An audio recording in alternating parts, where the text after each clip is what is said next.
C'est pas tout le monde qui décide de prendre la parole parce que ça demande une certaine confiance, d'une certaine manière de... Ouais. Enfin, c'est pas tout le monde qui décide de parler parce qu'on est automatiquement mis dans une boîte et automatiquement critiqué, jugé, que ce soit, ça peut être par des femmes, là je pense plus par des hommes. Et non. Ah ouais? Et non. Non. Intéressant. Beaucoup plus par des femmes, en fait. Les messages les plus violents viennent des femmes. Après, j'ai des messages d'hommes, mais les messages d'hommes, des fois, c'est tellement... Enfin, c'est horrible à dire, mais c'est tellement ridicule. Du Ouais, genre, après, ça espèce de dépend. grosse féministe dégueulasse, t'es là, tu rigoles, tu vois. Enfin, Ouais. ça me blesse même pas, ça. Ouais. Parle toujours, tu m'intéresses, allez, ciao. Tandis qu'il y a des femmes qui sont très... En fait, déjà, dans le monde féministe, on a des habits qui sont parfois différents. Et du coup, il y a beaucoup d'agressivité du genre moi, je suis féministe, toi, tu ne l'es pas. Et du coup, ce que tu dis n'est pas valide. Par exemple, si j'ai des avis qui sont plutôt pro-prostitution, c'est-à-dire où je pense que la prostitution n'est pas forcément... Par exemple, si je dis que...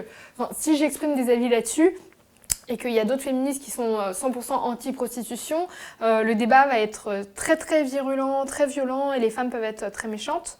Donc j'ai l'impression que parfois, il n'y a pas tellement d'écoute.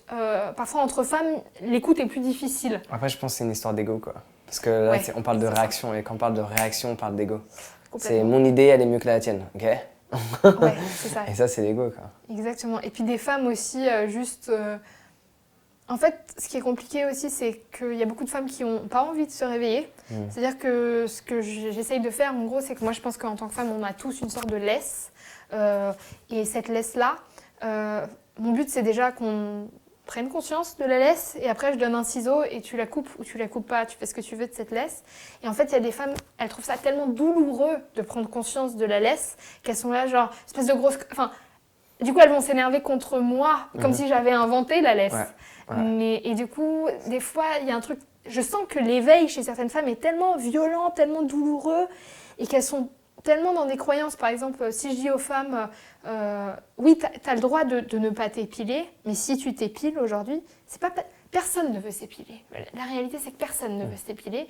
Ça fait chier de s'épiler, et qu'on le fait toutes par contrainte. Et à un moment... Tu intègres la contrainte comme si c'était toi, ton choix très personnel en tant que femme, je veux m'épiler, je veux pas m'épiler.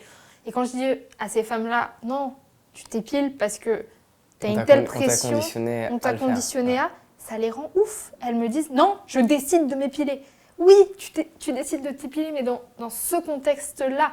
Et ça, parfois, elles deviennent très virulentes vis-à-vis de moi parce qu'elles disent, tu dis vraiment n'importe quoi. En fait, j'ai mon choix, et quand tu leur dis, bah non, t'as pas le choix.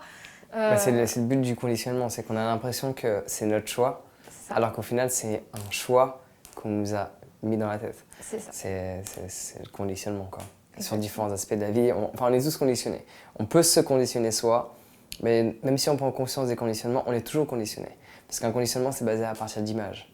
Et on vit dans un environnement où il y a toujours des images partout. Toujours. Et donc ces images nous conditionnent. Qu'on le veuille ou non, si tu as les yeux ouverts, tu vas être conditionné. C'est obligatoire. Tu peux résister, mais Mais à un moment donné, ça dépend des variations et de la relation que tu as avec ton mental. Mais le conditionnement, dans tous les cas, il se fait à partir du moment où il y a une image.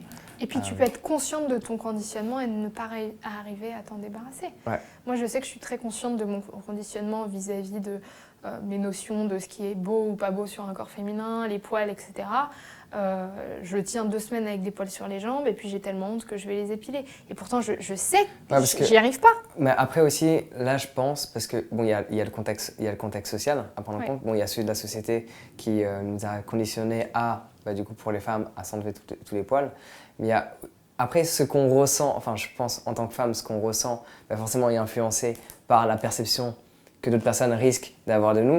Mais après, il y a aussi ce contexte de est-ce qu'on a envie de plaire à d'autres ou pas. D'abord, se plaire à soi, pour moi, c'est la base.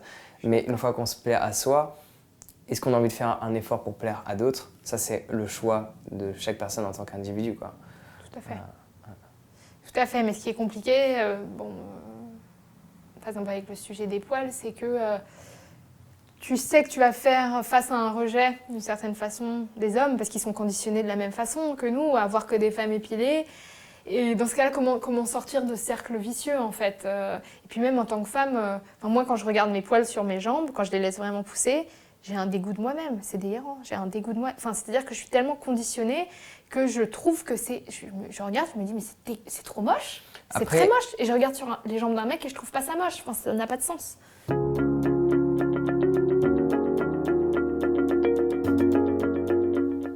Alors j'espère sincèrement que tu as apprécié ce court extrait de l'interview que je t'ai partagé avec Dora. Si tu as envie de te libérer du conditionnement, il n'y a rien de plus efficace que d'apprendre à méditer. Parce que méditer va te permettre d'observer toutes ces pensées, tous ces schémas de pensée que l'on t'a installés, sans pour autant te le demander. Donc si tu veux apprendre à méditer, c'est très simple. Clique sur le lien dans la description et je te partage toutes les bases essentielles à connaître pour savoir pleinement méditer et expérimenter l'instant présent et se libérer de tout conditionnement. Donc tu peux le télécharger dès à présent complètement gratuitement en cliquant sur le lien dans la description. Du coup, on se retrouve directement de l'autre côté. Prends soin de toi et passe une excellente journée.